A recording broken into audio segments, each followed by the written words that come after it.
Assalamualaikum warahmatullahi wabarakatuh. Saya Eni Faida ingin menjelaskan tentang RPPH, anak berkebutuhan khusus atau ABK yang mengalami gangguan tunawicara.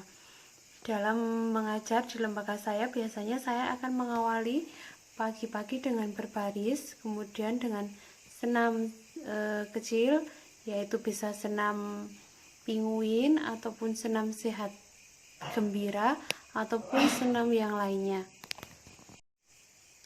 Adapun contoh dalam saya mengajar yaitu biasanya saya mengawali salam. Assalamualaikum warahmatullahi wabarakatuh. Selamat pagi teman-teman. Halo, apa kabar teman-teman? Gimana kabarnya hari ini? Coba siapa hari ini yang tidak masuk?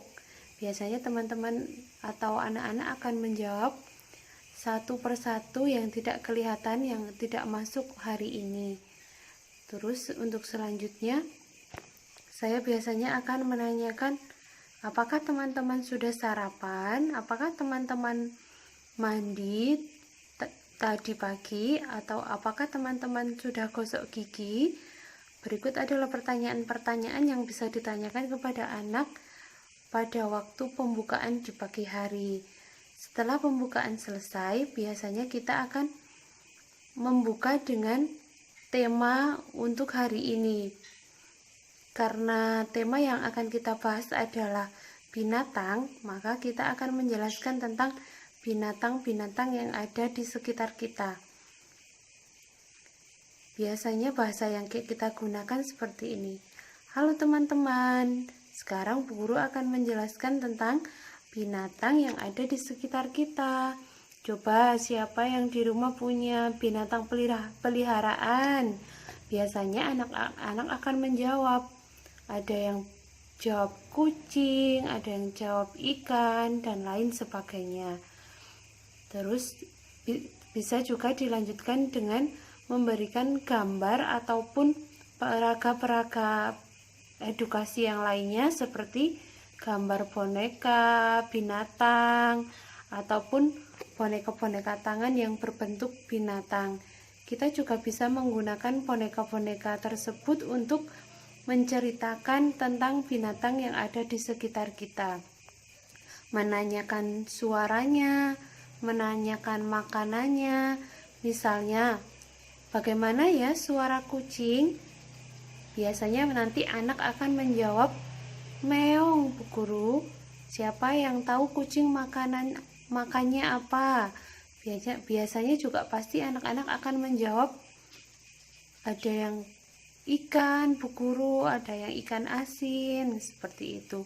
Kemungkinan anak-anak akan menjawab pertanyaan itu dengan berbeda-beda, karena setiap anak mempunyai pikiran dan gagasan tersendiri, sehingga jawaban anak-anak pasti akan beragam.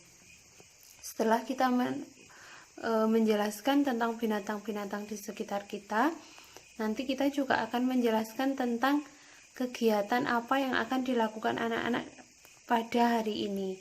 Misalnya pada hari ini kita akan melipat bentuk ikan.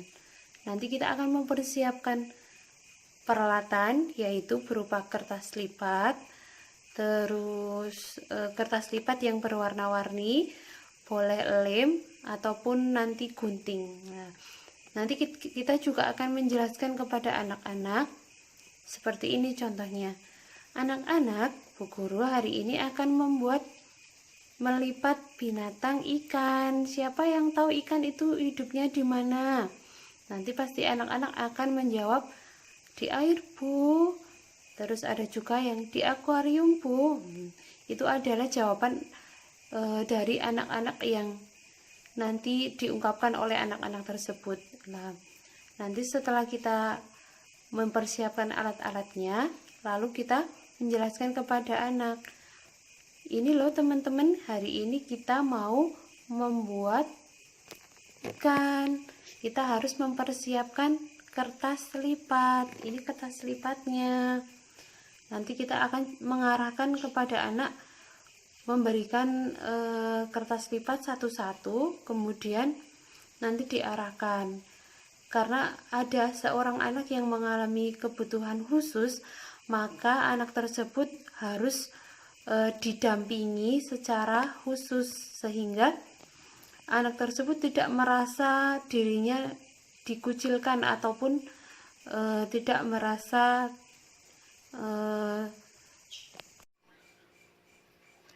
anak dengan kebutuhan khusus atau anak ABK memang perlu mendapatkan bimbingan yang lebih dari para guru.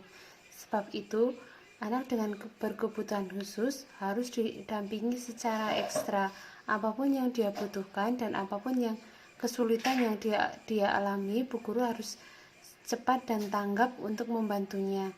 Dengan begitu, anak berkebutuhan khusus pasti akan merasa dirinya diperhatikan oleh guru ataupun pendidik.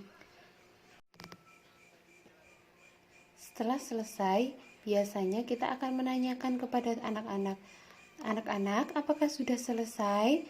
Pasti nanti mereka akan menjawab, "Sudah Bu Guru, ini hasilnya." Mereka pasti satu persatu akan memperlihatkan hasil karyanya.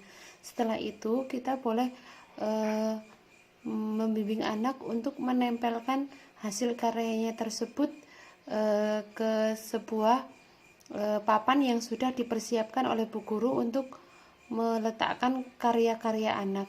Setelah itu kita akan memberikan penghargaan kepada anak berupa tepuk tangan ataupun pujian terhadap mereka yang sudah berhasil membuat karya tersebut. Setelah itu kita akan membahas tentang binatang peliharaan yang lain. Misalnya setelah melipat kita akan menggambar kucing ataupun kelinci. Setelah selesai, biasanya kita akan menanyakan kepada anak-anak, "Anak-anak, apakah sudah selesai?" Pasti nanti mereka akan menjawab, "Sudah Bu Guru, ini hasilnya." Mereka pasti satu persatu akan memperlihatkan hasil karyanya.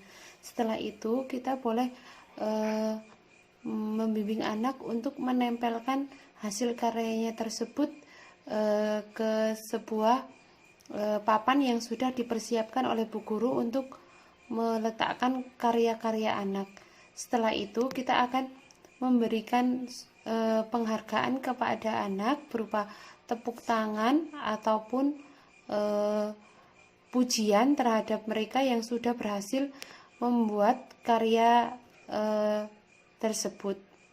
Setelah itu kita akan membahas tentang binatang peliharaan yang lain. Misalnya setelah melipat kita akan menggambar. Setelah pembelajaran selesai, biasanya kita akan melakukan istirahat. Yang pertama dilakukan adalah berdoa sesudah makan. Setelah selesai istirahat, kemudian anak-anak masuk kembali, kita akan melakukan berdoa kembali, yaitu doa sesudah makan.